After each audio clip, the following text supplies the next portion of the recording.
In this episode, we explore how we sustain the human edge in a world increasingly shaped by AI and how critical thinking, ethical leadership, and human-centered design become HR's most powerful tools for the future of work. I'm joined by Bethan Winn, who helps people think better together as we explore shifting from doing the right thing to thinking the right way. Welcome to Reimagining HR with Trina Sunday, the rule-breaking podcast where we challenge our thinking and our current people practices. This podcast is for time-poor HR teams and business leaders who are feeling the burn, lacking laughs, and not feeling the love. I'm Trina, your host, and I'm here to cut through the BS, explore different ways of thinking, and create high-impact HR functions. Because happier, healthier organisations are better for our people and our bottom line. So if you are keen to flip traditional HR on its head, hit the follow or subscribe button so you're the first to know when new episodes drop. I'm here to help and also to shake things up. So let's get started. Welcome back to Reimagining HR. I'm Trina Sunday, and a few weeks ago we spoke with Aubrey Blanche from the Ethics Centre about ethical AI and responsible leadership, how we can do the right thing when the answers aren't always clear. And today we're taking that conversation one step further, because if ethics is about doing the right thing, critical thinking is about thinking in the right way. And in a world where technology is learning faster than we are, where AI is shaping everything from how we recruit to how we relate, the question isn't just what technology can do, it's what we'll choose to do as humans. And I couldn't think of anyone better to explore that with than Bethan Winn. She is a critical thinking and communication expert who helps people and organisations strengthen what she calls the human edge. Bethan's work blends philosophy, neuroscience, and practical approaches to help leaders make better decisions, challenge assumptions, and connect with purpose. She believes, and I couldn't agree more, that our greatest advantage in the age of AI is still how we think, relate, and lead as humans. Bethan helps people think better together. Tell me more, Bethan. Welcome. Hi, thank you for having me on. I'm excited to be here. Oh gosh, where to start? Yeah, I help people think better together. Critical thinking, creative thinking, strategic thinking, holding space and upskilling people who perhaps haven't had the practice in doing that as well. So yeah, very passionate about it. It's really interesting to me to reflect on the fact that we need to actually focus in on how to help people think. And it's something that I think we've kind of lost track of that as an art form versus a science. But what does the human edge mean to you in the context of AI and automation? And talk to me about the human edge and what's come up for you in that work that you've done. I think there's a lot of fear around AI, as I'm sure you've seen and heard. And I'm very pro people in all this. I think AI can do a lot, but there's stuff that it really can't. And the fact that we still have agency in this whole thing, I think, is really valuable. Just yesterday, I heard Brené Brown refer to it as cognitive sovereignty, taking back control of your brain and your attention and what you're consuming. Because, yes, it's so easy to just offload your thinking, go with what the AI says to do. But as we see more and more, like I get some HR updates and every day someone's being taken to court or sued over something, and they go, but the AI made me do it. And it's like, well, that's not okay. We can't use that as an excuse. So just really keeping our defensive thinking skills on, not just accepting what AI puts out there or what we see on our screens. In the same way that we go to the cinema and we know that whatever's on that big screen is probably somewhat, CGI animated and make believe, we need to do the same thing with our phones and just be like, hang on a minute, is this actually true? Is it logical? Is it relevant? Is it actually what I want and need right now? That whole thing about intent and, where do you want to go? Because you can do so much with AI, but is it actually values aligned? Is it going to make the world a better place? Is it what you want to do with your time? So yeah, I think we need to just step back and say, hang on a minute, is this how we want to be? And is this how we want to work? It's really interesting. Oh my God, there's so much in that. I love cognitive sovereignty for a start. That's incredible. Like I'm definitely, because I think that we're giving over agency or giving away the thinking sometimes, because I think that's playing into some of the fear and just avoiding some of the hard stuff that comes with humaning not a word, or adulting, also not a word, Yes. but part of the train of vocab on the daily basis because adulting feels hard sometimes as we coming through a holiday season. Oh, absolutely. And we want someone to give us the right answer. I feel this a lot. Like, give me the answers because life's too hard. Yeah. But I think that's the thing. Human skills are more critical and more valuable as technology advances, though, right? Like, how do you, and lots of people, and I challenge, and I know you do too, hence why the language is different, but this whole notion of moving away from soft skills. But how do you talk about human skills and talk with your clients and leaders about the criticality of them and what they even mean? Like, what language is being used from your observation? It's different in different contexts, but I suppose there's some skills AI can be really helpful with. Maybe think of them as behind the scenes skills. So if I'm, currently typing up some notes, hence if anyone's watching on video, there's like post-it notes everywhere, putting together a PowerPoint, creating documents is something I do quite regularly, but that's kind of behind the scenes. Whereas if I was to be presenting that to a client or a group of people, AI can't do that for me. I have to stand up and I have to be engaging and I have to deliver. The same in meetings, so AI can produce the agenda, but it's not going to run the meeting for you. You have to be there. You have to read the room. You have to, interrupt someone. And how do you do that? Or someone might make a suggestion you don't like and you want to say no respectfully. It's like, well, the AI isn't there for you. You have to be the one having that conversation. So those are your kind of front of house skills, as it were. So there's that element. And I think, when we're looking at AI, Leanne Hughes, actually, who blurbed my book, she said, if AI is the engine, critical thinking is the steering wheel. Like, it's knowing where you want to go, what's the direction that you want. And you can't decide that if you're offloading all your thinking or you're just constantly consuming and distracted. I think good thinking needs a bit of headspace. And these little black boxes that we all have in our pockets are very distracting. And the kind of hurry culture that we have and feeling that we need to react all the time. So even just something as simple as saying, look, I'm going to need to think about that. Can I get back to you? Or someone I spoke to last week, he said, I don't make any decisions after 2 p.m. And I was like, that's genius. And if you communicate that to everyone, what a great boundary. He's like, I don't think very well in the afternoon. Nothing is going to, if you want me to make a decision, come to me in the morning. Or, if they ask that and he says, well, I need to sleep on it, and give himself a bit of thinking space and push back. Because we can, but we feel like we can't for whatever reason. So permission to push back, permission to give your brain room to breathe, I think is so crucial. And I think that hustle culture and, devices have changed that, right? It's the same with even email. Like, we never used to look and stare at our, like our mail trays on our desk, if you're as old as me. Can you imagine? But mail trays on your desk waiting for the internal envelope to come, like, with your name written on it. And oh my gosh, I am going back here. But, we never used to sit there staring at the desk. And then as soon as an envelope hit, like, rip it open. And emails, driven that. And so that's making people respond, or I would say react. And then, as you say, we've got mobile phones, we've got this highly responsive, and it doesn't allow the thinking time, right? Like, so I say to people very often, let me let that marinate, Yes, because things yes. always taste better tomorrow. So I think, like, it's one of those things where it's true. People have lost, though, the art, I think, of pushing back on that. They feel like they're not delivering in some way, and I'm not quite sure where that's coming from. What are your thoughts?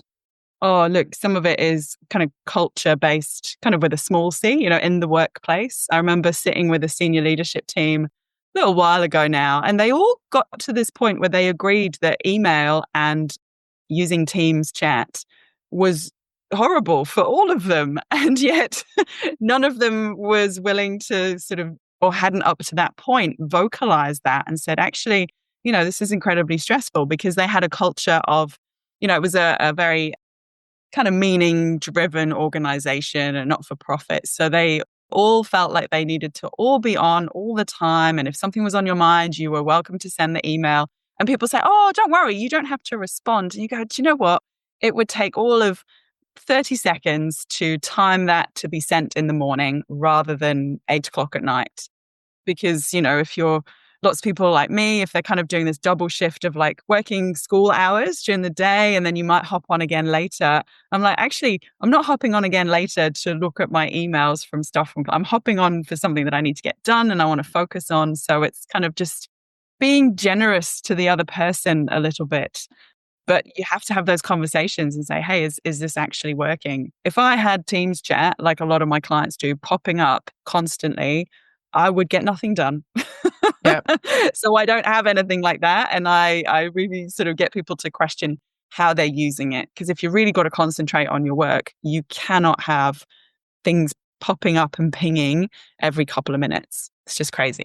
Notifications for days. Yeah. We often talk about skills of the future. Well, I do, but I assume you do in some respects. That's why you do the work you do. Yeah, yeah, of course. One of the things I've been reflecting on is we rarely kind of pause and ask ourselves, like, are we teaching people to think or just comply? Like I think of the HR context and I think around, we've been really good at telling people what to think and being overly prescriptive in policies and procedures. And then we wonder why leaders aren't taking agency to think for themselves and make decisions. But the future demands that. Yeah. How do we help people build the judgment and the discernment in that world of info overload that you've just described?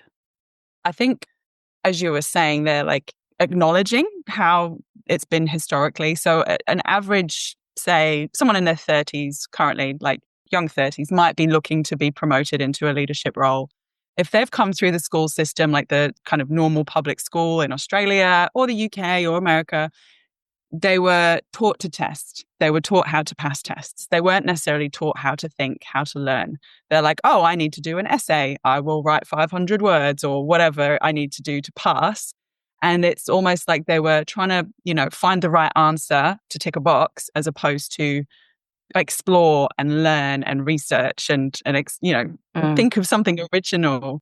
And then if they've gone into the workforce, say, lots of people might go work for a big organization, something like a McDonald's or a chain bar or something.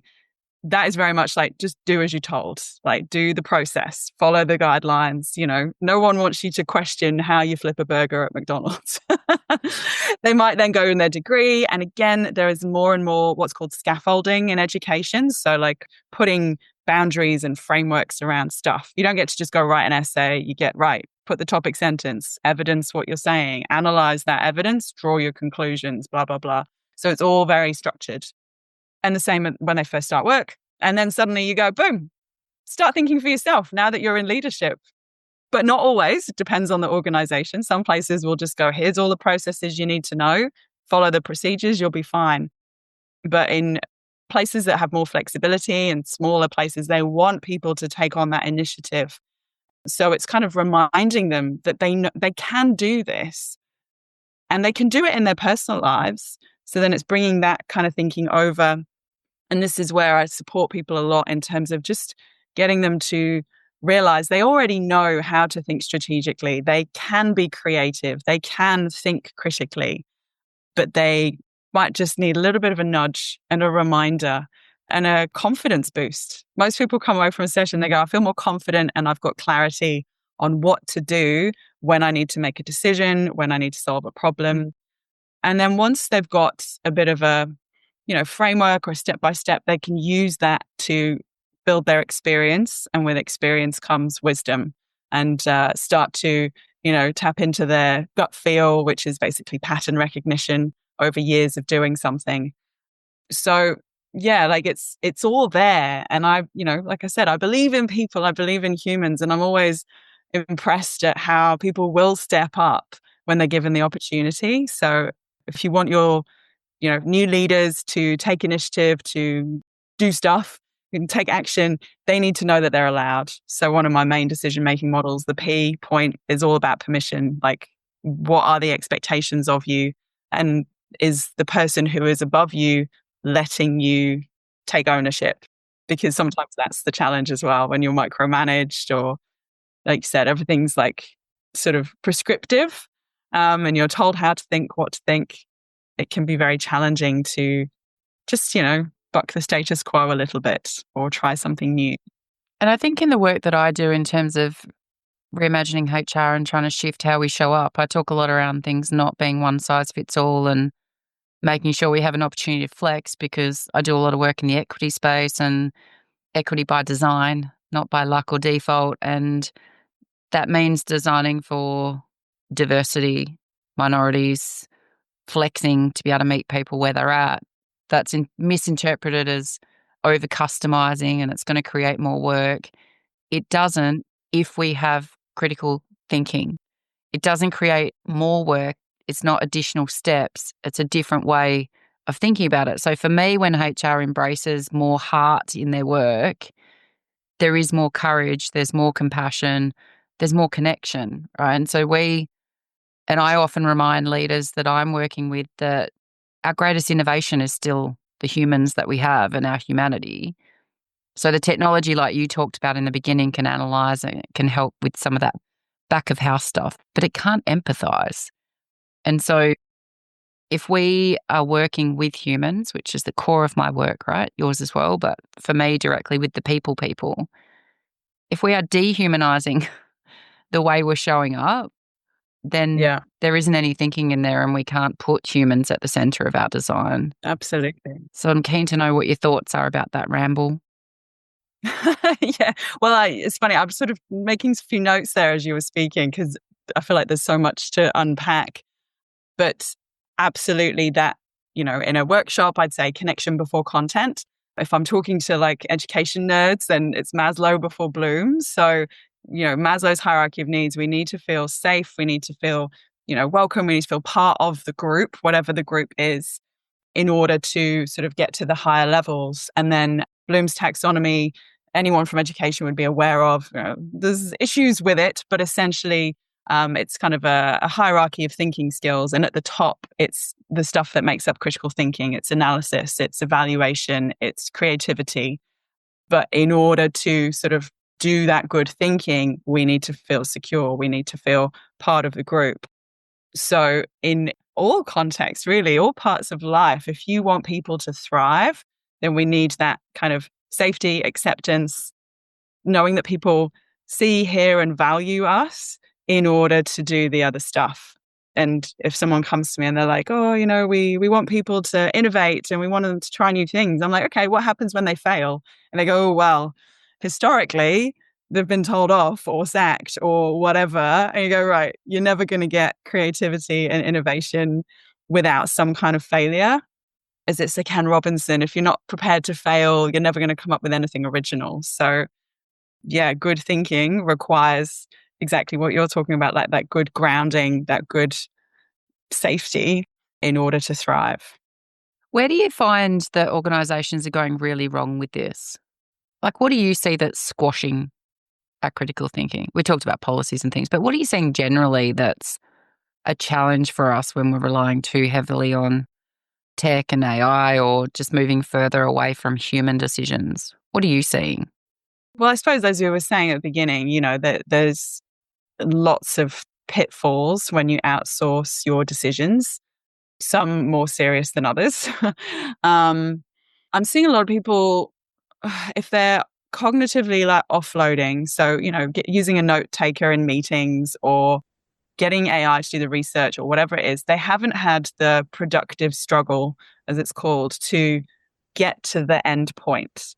So if we take a student analogy, but then apply it in the workforce, if a student gets AI to write an essay, spits it out, boom, there you go. Oh, look, that's great. Here's an A star. But if you actually ask them about it, they would have no idea. They don't know the stuff.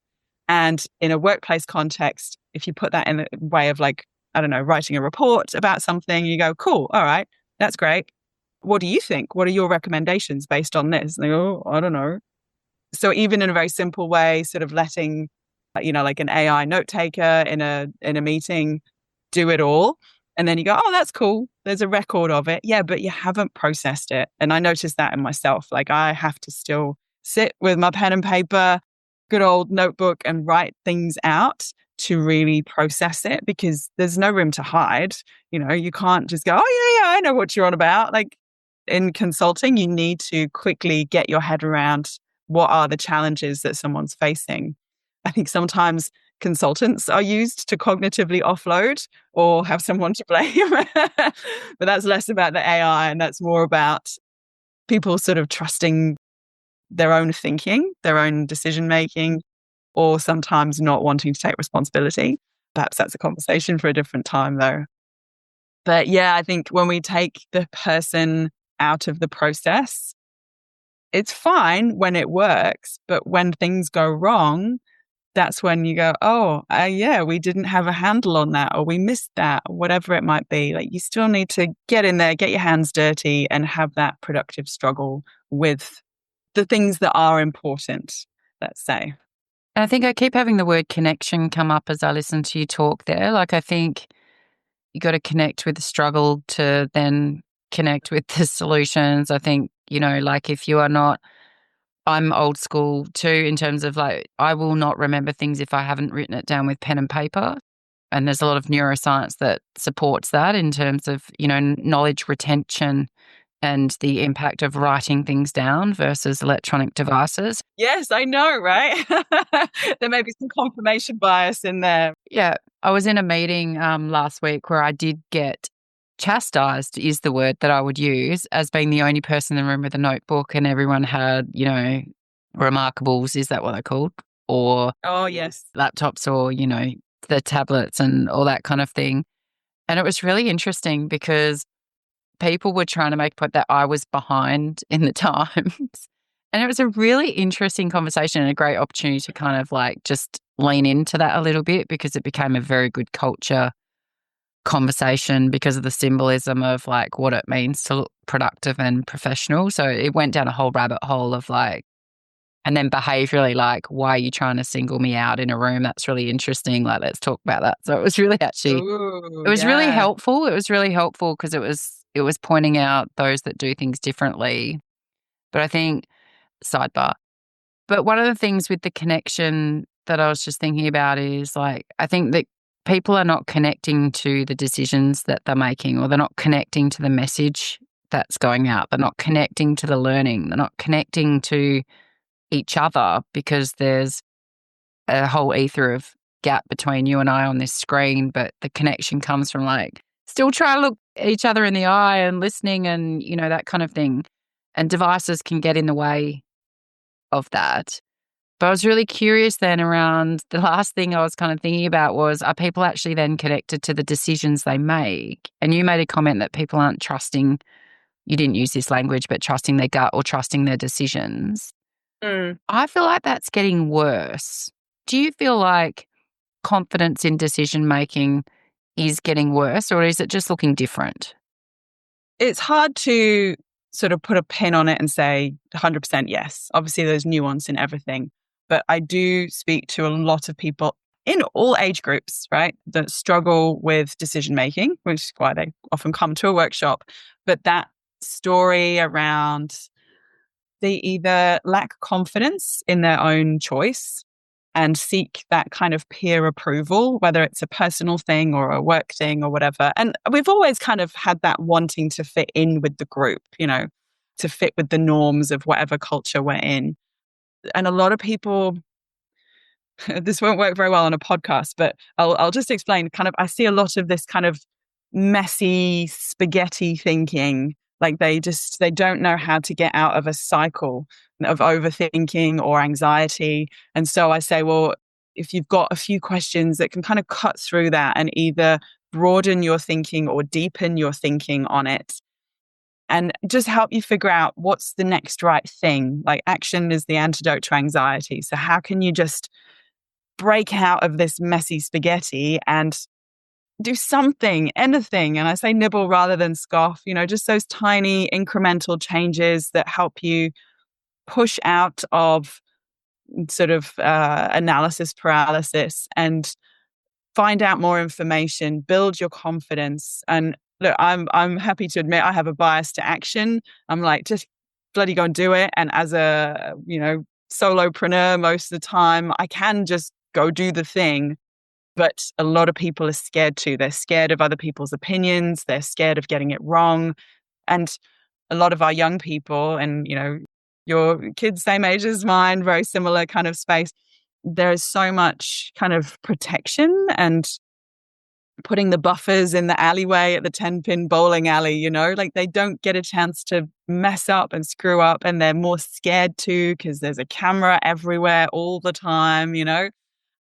They're not quite there yet, my kids, but I'm hearing this a lot with sort of teens and older. It'll be interesting to see how the social media ban plays into this. But because everything is documented, everybody knows what you're doing, there's more of a fear of screwing up, of failing, of something bad happening. And sometimes when bad stuff happens, it's not great at the time, but it's the best thing in terms of building resilience, building character, learning about yourself and your strengths and what your passions are. We play a game, and it's in the book, unfortunately, where we sort of go around a story circle and everybody says a good thing and then a bad thing that happens. It's usually Matilda, who plays soccer. She always breaks her leg. Sometimes she gets abducted by aliens. But, at the end, you go like, well, what does that have to do with decision making? And I never say, it has to be X, Y, and Z. Everyone says different things, but that need to be kind of responsive, to wait and see what happens, to accept that some things go wrong, but something else will come out of it, is so important. And I think it's a message that everyone can do with hearing on a regular basis. Like, sometimes you just got to give it a try, see what happens.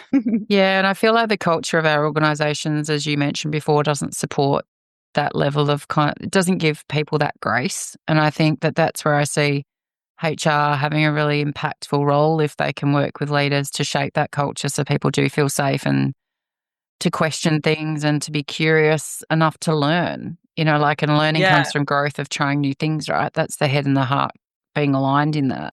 Trust takes time, right? So many places are like, oh yeah, we've had 3 leaders in a row who chastised us for messing up.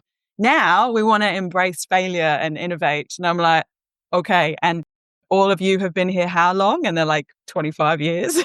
You go, oh, okay. And you want this to change overnight. Good luck with that. Standard. So you're an action figure. What are some of the behavioral habits and things? What are things that you talk about a lot that can really encourage better thinking and decision making? What are some actions people can think about? I suppose if you're not sure what to do, flipping a coin, simple, basic thing. You may have heard this one before, Trina, but like if you're tossing up between 2 things and you can't decide, flip a coin, see which one it lands on, and then see how you feel about that. Like, do you go, oh, flip again? Or do you go, oh, that's a pretty good one? So that's a good way to kind of just cut through, because you can dance around the houses for hours talking about pros and cons or whatever. So that one's good. If you're worried about the consequences, saying, how can I make it more reversible or less consequential? So that's a good kind of little testing way. Jeff Bezos refers to it as like, open the door, but keep your hand on the door handle. So you can always kind of step back out. What else is good? Man, just pen and paper. The number of times at the start of a workshop, I'll say, write down your problems. What are your current challenges? And then I say, who's written those down before? Like pen and paper or on a whiteboard or wherever. And I'd say maybe 80% of people, they've got things in their head and they've not written them down. And I think there's a certain magic about getting it out of your head, getting it on paper, getting it on a shared space if it's a collective issue. And remarkable, actually. So here behind me is a consultation thing. And we were talking about, where are we now? Where do we want to be? And there was about 8 tables, each with about 8 people on them.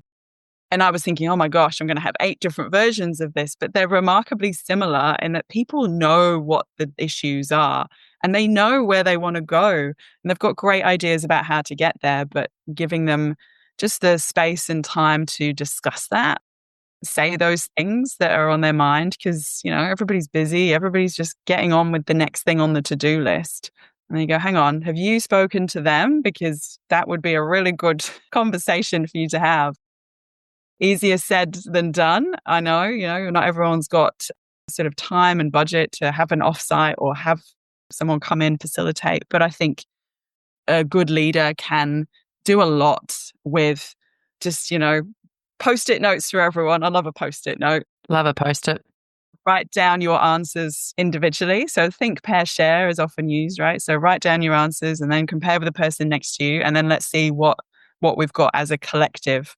But when people get the opportunity to kind of just check with the person next to them, as opposed to like, hey, what do you all think? Hands up. And the same three people answer all the questions, and the same people are sat quietly, not saying anything. So, and it gives you that tangible, takeaway you can collect in at the end. And so if someone hasn't said the thing, then you at least have some evidence of what they're thinking, in a way to capture those quieter ideas that you might miss otherwise. And I think that's key, right? Because everyone has different ways of contributing. And so you're tapping into that by having kind of different approaches as a facilitator. But I think, as you're talking there about what happens in a room and the magic that happens, across the 8 tables, and then how you consolidate, again, like it's because people haven't connected. But then I think we don't carve out the time for thinking. So we talked about the hustle or the haste of, responding and, the turnaround and that kind of thing. But we're literally filling our time with interactions, but not giving ourselves any blocked time for processing and thinking or dreaming. I used the word dreaming in a workshop Yeah, yesterday, love that. and the CEO looked at me as if I was hallucinating or on some kind of drug that was illegal. And it was just really interesting when you see someone have a visceral reaction to a word. It's the same with sometimes last week I had someone have a visceral reaction that took me by surprise, and I'm still processing it, to be honest, to the word heart. I used heart in a workshop and absolutely lost his mind. And it was so interesting. And it was like, it just shows how far we are from leading with heart. And people think that's fluffy and me being woo woo and just, but to me, that's at the core of connecting with our people. And if our people are making good decisions, they need that coming off the back of being in that safe space and not having fear and automation kind of run the show. So we have to create that environment if we want people to be courageous change makers, which is the work I'm trying to do with HR leaders, right? And to support humans at work more. We talked about kids, or touched on kids and education a little bit. What gives you hope about the next generation of leaders? I'm curious to know what you think is coming when you think about thinking. Well, it's kind of interesting you touched on the heart piece there. I do notice my kids, I would easily confess they are way more emotionally intelligent than I am, because they've been given that grounding from like day one, kindy. There is a lot more talk about emotions and mental health and awareness around that. I do wonder if there's a bit of a pendulum swing. I think the way that I was brought up in the UK was like, you don't cry, you just crack on, kind of keep calm, carry on situation is not great. I've seen situations where it's almost paralyzing because there's so much focus on how are you feeling and how are you doing. And you're like, hang on, you need to get the work done still in whatever way works, while still acknowledging that we're all human beings. So yeah, that's an interesting one. There are some incredible educators and incredible young people out there that are curious and clever and excited to learn and want to make a difference. I think I probably shouldn't say the name of the project, but a project that I know that you're aware of, Trina. There was applications out last year for someone to coordinate what was a very meaningful project that was kind of part-time hours and really rewarding, like a really wonderful space to be working in. And they were absolutely inundated with applicants, like hundreds. And they're a small team. And they were like, oh my God, how do we even start to process this? Because, people want to do something they care about. And there's a lot of engineers that work for certain companies around Perth in my sort of school parent community. And lots of them would happily say, yeah, look, I've sold out because I've got a mortgage to pay. And, do you like what you do? Are you inspired? And they're like, well, I like the problem solving, but I don't like keeping shareholders happy. But that's the reality for a lot of people. You go, that's really bloody sad, isn't it? To feel like you're just going to work to make someone else rich and to pay your mortgage. But these are the prisons that we create for ourselves. And I think young people today are questioning that a lot more and say, is that what I want? Is that how I want to live? They've seen parents burning out and being exhausted and working crazy hours. And they're going, no, thanks, not keen on that. So yeah, it's interesting. I go, well, who's going to do the crap work, and is it going to still exist? I don't know. It's kind of interesting to see that shift, and for generations, different generations in the workforce, those kind of clashes of kind of world views or work views is really interesting and tough to navigate. You need more of those conversations.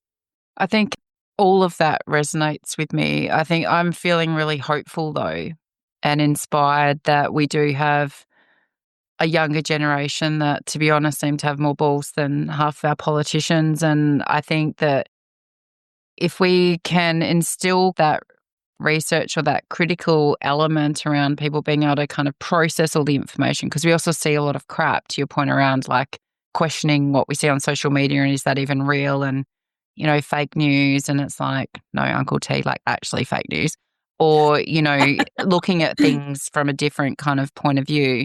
There's a lot to process, but what gives me heart and hope is the fact that there are so many people, and not just the young generation, but wanting to do things that's meaningful, purposeful, and to make a difference in the world. And I still then reflect that back to the fact that that is the human edge and that is the strategic advantage in the middle, because at its core, we are built to be together, and we are naturally, as a species, built to support each other and come together. And so I feel like we are going back and tapping into that a bit more. And we really just need some of the barriers to be taken out of the way, as opposed to trying to put more in the way. Yeah. So Bethan, we want to make sure that people can learn more about the human edge and the work that you're doing. So we will make sure that we have all of those details around where to get your book, The Human Edge, and how to get in touch with you in the show notes. So thank you so much for doing the heart work, Bethan. I think, as I said, the human edge isn't something that's just nice to have. It is a strategic advantage. And I'd really encourage everyone to kind of try one critical thinking moment this week and pause before reacting and question before deciding, and definitely to connect before automating. Thanks, Bethan. Appreciate your time. Thank you. Thanks for having me.